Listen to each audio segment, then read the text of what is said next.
we might just splatter paint the whole inside of the car. So we could totally splatter paint the inside of this thing. Just Jackson Pollock painting the whole thing.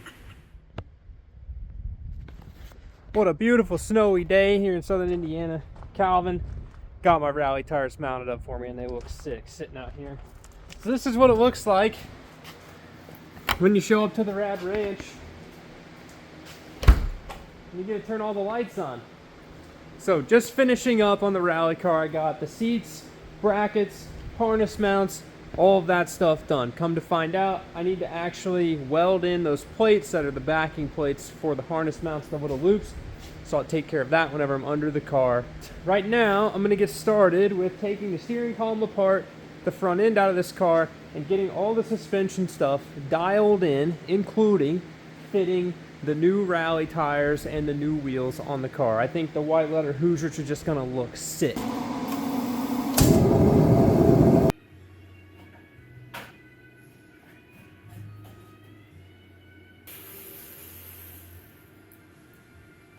You ever just get on a roll taking stuff apart because you might have found something you didn't like, and then everything that touches you don't like, and then you end up having the whole front end of your rally car apart 3 weeks before you need to rally the car? I did that. So I jump in here, you know, I was messing with my new rally tires, had the new wheels on, or I say old wheels, new tires, looks sick. Looking at these calipers, I know that the calipers on this car are in a different spot than the car that's behind you. The caliper also looks a little bit different. Doing some Googling, this does look like a Dodge Colt caliper or like a stock Lancer caliper. The bottom of this does look like a stock Lancer, you know, lower strut tube, basically. It's still a 3-bolt spindle down here at the bottom, which is actually kind of nice. The RX-7s are only 2, so if you think about that being a weak point, more attachment points, but these bolts are just a little bit smaller. I'm kind of afraid right now, at least, you know, 3 weeks pre-event, to jump in here and like really start tearing all this apart. All the ball joints and stuff, everything is super tight. All the nuts and bolts are tight, obviously, but the joints themselves don't have a lot of play. Typically, when you get in there and start like hammering on stuff and pulling things apart, you know, that hasn't been apart for a while, going back together might introduce some new variables. So I'm going to pull the brakes because obviously this caliper's like locked up, so we got to fix the calipers. I'm working on right now, you know, the thing that I just was like, it's touching stuff. Why don't I fix it? Is like this skid plate bar here wasn't bolted in all the way, and it was behind the front bash bar thing over there. So then I started unbolting that, and then this came off, and then that came off, and then I took the valence off. And then I was like, well, I'm servicing the brakes. I might as well service the master cylinder. So then I went ahead and pulled all the brake lines and the remote reservoirs out. This looks like some pretty trick little like 70s kit to put twin side drafts and do a booster delete. So if you can imagine like a brake booster sitting here and you want to run those twin Mikunis on the side, you need this extension bar to relocate the brake master cylinder lower, so that way it's under the Mikunis. Here's the Mikunis for reference. So firewall right here, Mikunis, everything would be in the way. Brap, brap, brap. This is the 2-liter. It's got to go back in the car. So I got the master cylinder off. Looks like, based on my pictures, that it is a factory Dodge Colt master cylinder. So when I pulled the whole car apart, there's all stainless lines through the whole thing, and it's a really nice setup, kind of, but there was a proportioning valve right inside the car here, bolted kind of right next to the driver's seat. So basically what that was doing is restricting flow to the rear, which helps with your brake bias, right? If you want less rear brakes, you tighten it. If you want more rear brakes, you loosen it. So that was in there. So I think what I'm going to do for this rally is we're going to bench bleed the master cylinder so it's all fresh and ready to go. We'll clean it up, get all the junky, crappy fluid out of it, right? We'll hook up all the lines exactly how they were. I'll get another proportioning valve because the one that was in here was basically stuck. So we'll replace the proportioning valve, mount that in the car, rebuild these calipers front and back. The other thing that I found, and you guys will find this wonderfully interesting and entertaining, check this out. I'm going to grab the stud, not the rotor. So the rotor isn't bolted to the axle. Look at this. So my axle has play within the differential housing. On these old straight axle cars, you'll get play like that if you run the factory super thin metal wheel bearing retainer plate.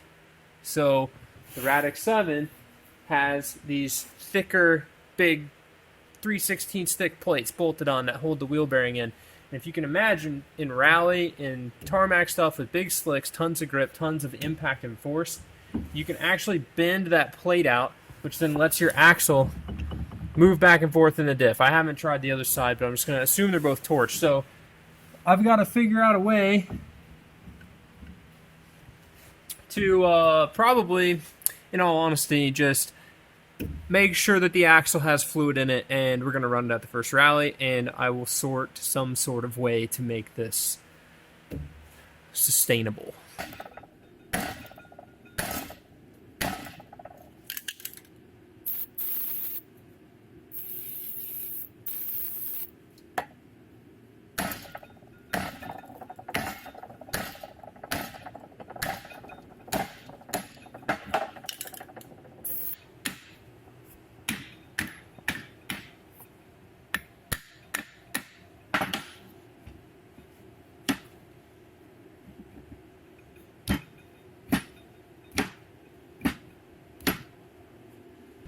The engine bay is ready for marine top coat boat paint, because marine top coat boat paint is the jam for painting the bottom of your car, the inside floor of your car, stuff like that, where you're just like, I know I'm going to scratch this up. I know it's going to get tore up. It's a race car. This is not some pristine show car. Like, we're going to drive this thing. We're going to use it. But I want a finish that's going to be durable and look better than, in my case, an original yellow car that was painted primer gray and then painted white, and a lot of stuff wasn't masked off. And a prime example of the marine interior paint is the floor, the rear hatch, basically everything inside of the Radix 7. So this stuff's super durable. You can just scratch it up. You can see track days minus my frame rail access hole that's gone. The scratches, you know, belt marks, etc. It's durable, and that's what we need in the inside of the rally car. So now that the engine bay is prepped for that, I was like, well, I'm just going to get started, because I'm already filthy dirty, prepping the interior of the car.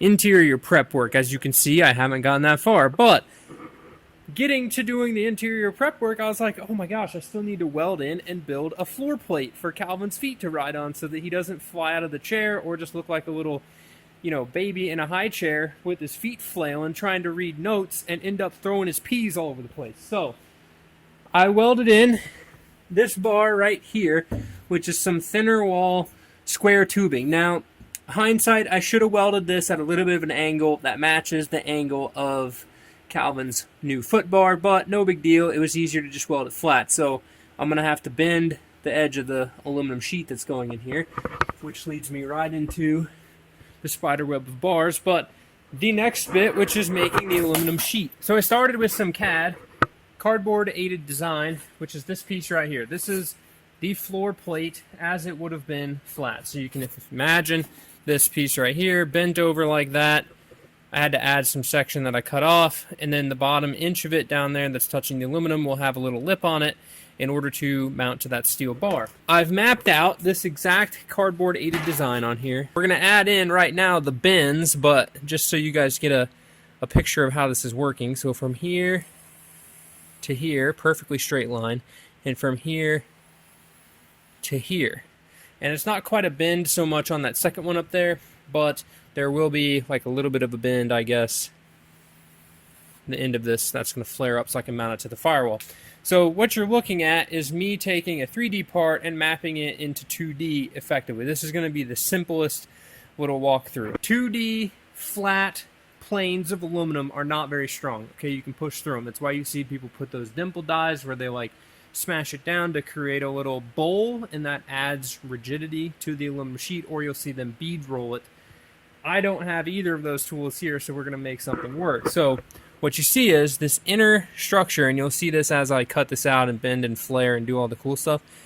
The inner structure, these inner lines that you see, are the actual flat surface.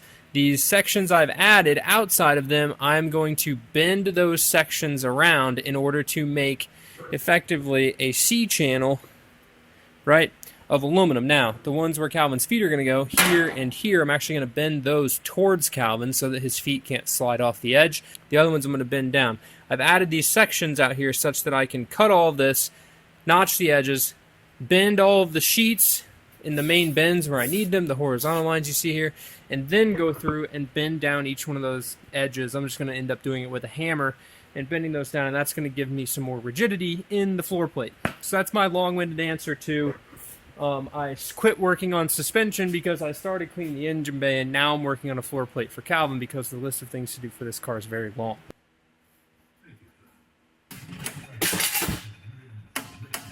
Look at that floor plate.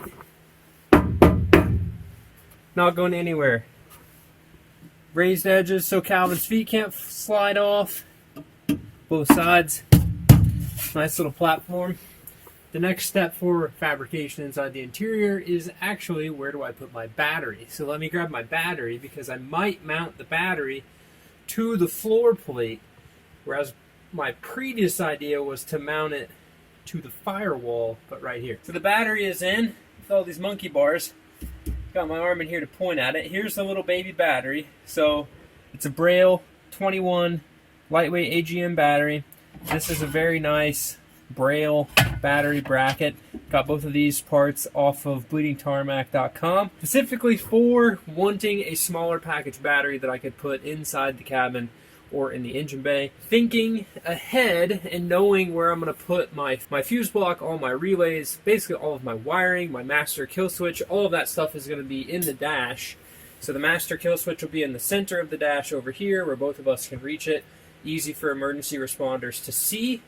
Master kill off on, so we're going to have a big power lead from the positive of the battery to that, and then from that to the starter, and from that to my fuse block. From the fuse block, all the power goes out to the car to make it work. So start switches, because none of the factory switch wiring is still in this car. I'm going to use some of the wiring up to the headlights and taillights, but other than that, it's all new. So putting the battery in a place where I don't have to run 58 feet of zero gauge battery cable to get this high compression 2-liter race engine to turn over, especially in the cold, is a very important thing to consider. So I put the battery in here. Right here, I'll have, big wire from the positive up to there, then back to my fuse block, from there to the starter. Ground wire I can ground to the firewall, to the roll cage, to wherever I necessarily need the ground to go. We've got all that. Right here, the battery is accessible for easy to jump. So, we move Calvin out of the way. Co-driver, we can get in here with jumper cables. He could reach everything. It's going to sit just like this. You're going to be able to see it. The fuse block stuff is going to mount on a plate that's going to be hinged, so the fuse block stuff's going to swing down and you're going to be able to see it all. It's going to come out from under the dash right here. So this just seems like the logical place to put it. Alright, Body Shop Calvin's made an appearance, but today he is Pablo Picasso painting the roll cage of the rally car. I said I'm working on my brush strokes. Perfecting the art. So I started painting with this, which is a very small Body Shop brush, and it doesn't lay out that well. You can see over here. So I dug out a big brush for painting houses and stuff, and for Calvin. And his paint looks way better than mine, which is pretty much how it goes anyways. Anything Calvin paints looks way better than what I paint, as far as, vehicle paint jobs go. I'm not gonna lay any state or claim to fame on painting with a brush. That doesn't happen very often. But I am Pablo Picasso today. Yeah, we were joking that we might just splatter paint the whole inside of the car. So by the time y'all see it in this video, it's gonna be completely white in here. Everything white. All deal. The whole bright white. And I've got all the colors to make that mural back there here. So we could totally splatter paint the inside of this thing. Just Jackson Pollock painting the whole thing. Honestly, it would probably be pretty cool. Maybe not fit into the 70s and 80s rally theme. Yellow and red and black on the outside of this thing. Yeah. We can throw that around on the inside of here. Yeah, you can make it look good. Cover up all the fun dents and runs and silicone plugs in the floor to keep the dust out, and it's It's a race car, guys. We can't make the thing look too good, otherwise we won't want to race it. That's what I did with the Millen car. It was too nice. This one, just nice enough. So it's going to be covered in dirt after the first race anyways. So. Pretty much. Pretty much. But it looks good. I'm stoked. See the rest of this thing transform here shortly. All right, Picasso, show me your work. Let's go. So we painted ourselves. Yeah. As you can tell, more of myself in the car. So everything is white. There you go. Y'all get the inside view. I'm gonna try not to touch anything. Super pumped. Mad thanks to Calvin, master body guy, Pablo Picasso himself, coming out here painting the car for us. It's just like the paint job on the red car, where it is a little bit drippy, but it's good. It's good. We're all good. I'm happy with it. That's only one coat. I mean, it'd look a lot better with the second coat. Yeah. It's also a rally car, so by the time we've crawled in and out of this thing in 15 seconds and had all sorts of fun rally scares and popped in and out and handed our cards in and done whatever, and the first rally at Snowdrift, the thing's going to be full of ice, snow, dirt, you name it, 100-acre wood, full of dust, dirt, filthy. Everything. Like, the whole inside's going to be filthy. And I mean, I'm going to clean this thing. Trust me. I'm going to keep it nice. But it's still going to be dirty. Like, there's no way it's not going to be dirty. Like I said, mad thanks to Calvin for coming out and helping. It's white. It's white. It just makes it look so new, right? Like, we went from not too motivated, kind of blah car interior. We have a lot of work ahead of us, right? You know, fabrication and stuff. Now it's like, boom, ready to put stuff in for the final time. Yeah. Basically, ready to rock. And I got the engine bay done too. So look at this. Impression white. The paint is a semi-gloss, so it's not a full gloss. So it's kind of going to be a little bit more flat-ish, but that's fine. Something we can pressure wash off. The main thing is when you spray paint this stuff, the spray paint just comes off. Like, unless you really use an automotive paint enamel, something thick.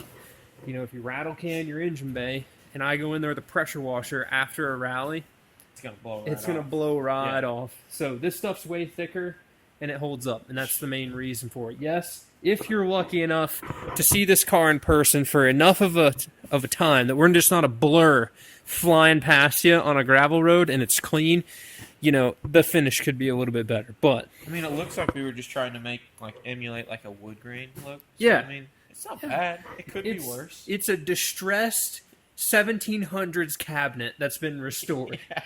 We're just keeping it alive, you know. It's had a bunch of layers of paint on it, and you can tell. But that's okay.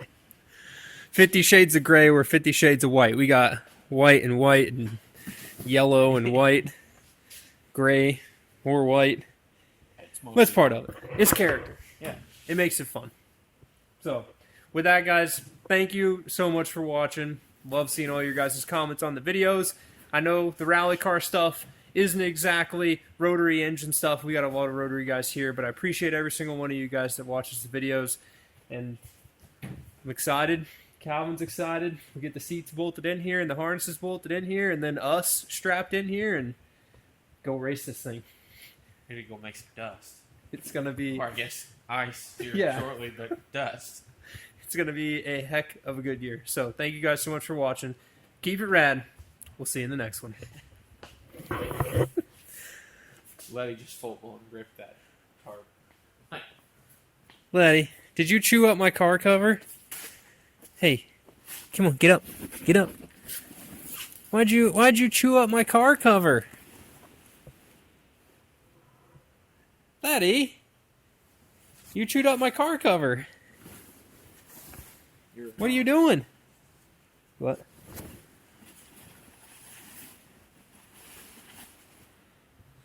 Just a little hole. It's okay. We can use it for the RX-8. It'll still be good to keep the dust off the green car. Keep the majority of it. I'm not going to hurt that paint any worse than it is right now. It'll be just fine. Peace, guys.